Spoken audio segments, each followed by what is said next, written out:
My name is John Ross. I've lived in this part of the southwest of Scotland all my life, but for 9 years I was also very fortunate to be a commissioner with the Northern Lighthouse Board, and today, as part of a project that we're involved in, we're in the village, the very attractive village of Port Logan. But more importantly, I have with me Dr. Barry Miller, who, following a successful career as a science teacher and researcher, took on the post of the retained lighthouse keeper, which means that he's responsible for keeping an eye on the lighthouses in southwest Scotland. But we're here in Port Logan. Barry has some really interesting information to give us about what we're looking at here, which it's not exactly a lighthouse, but it was an aid to navigation that was built many years ago. Barry. That's right, thanks John. Yes, as you say, we're in the village of Port Logan, and behind us it's actually a bell tower. It's on the end of the harbour here at Port Logan. The harbour was improved in 1812 by the local landowner. I think he saw there being a future in the Irish trade. Port Patrick was the main Irish port then, later on Stranraer, but at that stage in the early part of the 19th century, he thought there was an opening in Port Logan. It turned out that his venture was somewhat unsuccessful. He employed the civil engineer Thomas Telford, of a great renown, to design the harbour. He put an embankment along the front of the village as part of the roadworks. Thomas Telford was mainly known for work on canals, bridges and roads, and to some extent railways. As I say, he was born in Dumfries and Galloway, and this would have been a relatively small project for him compared with the Menai Strait Bridge or the Caledonian Canal or the like. However, it's a lovely little harbour. The tower is actually a bell tower. Right. And the idea would have been to have a bell to have guided people round the harbour entrance in days of fog. One has to question the effectiveness of a bell, but of course there was a well-known bell where they then eventually built a lighthouse. That's right. Well, Bell Rock is called after a bell that used to be on a buoy.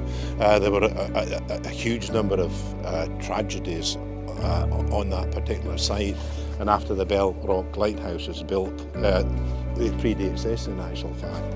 I think it was 1805. No more ships ever crashed into the Bell Rock. So the bell, I don't think, actually did the trick. No. And of course, sound signals were used as navigational aids, and the three other lighthouses in this area, well, three of the four lighthouses in this area, Mull, Galloway, Killintriggan and Coswell, were all equipped with effective foghorns. Whilst this was never a terribly successful business venture. So I understand. I might be wrong, but I don't think it was. I think I can agree with that. Yes. But what's interesting is that in times past, this was a lifeboat station. That's right. And yes. I think it's perhaps in the days before inflatables and Land Rovers, the lifeboat could be, if there was a problem in Loose Bay, which is over here. Yeah. The hall's actually the old the hall was the old lifeboat station. Lighthouse station. But they could take the lifeboat behind, well, I think a horse originally and latterly a tractor, and take it overland, so that if there was an emergency in Loose Bay, that was how they could get the lifeboat to the rescue, because taking it round the base of the Mull of Galloway would have been treacherous. Not and an very attractive time-consuming. prospect, no. It's a long time since the lifeboat was here, but it's an interesting piece of history that they had one here. Indeed. And of course, this must have been quite a busy fishing village, because the crews of lifeboats had to be men who were capable of taking the boat out. Yes. I think the other interesting piece is that the local authorities some years ago made a very good decision in that they brought lots of rock down from a local quarry and put it along the outside of this very attractive, what was the old pier, because very heavy seas here in the winter, and there was a real risk that this whole walkway might have disappeared, and it's a very popular place for visitors in the summer. And then Barry, you were involved here in a filming. Oh, that's right, John. Yes.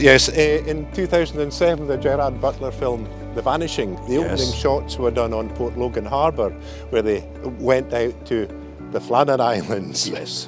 Obviously, they didn't go to the Flannan Islands, and it was only very, very loosely based on the disappearance of the 3 lighthouse keepers. And am I right in thinking that you were the harbour master? I was an extra as a harbour master.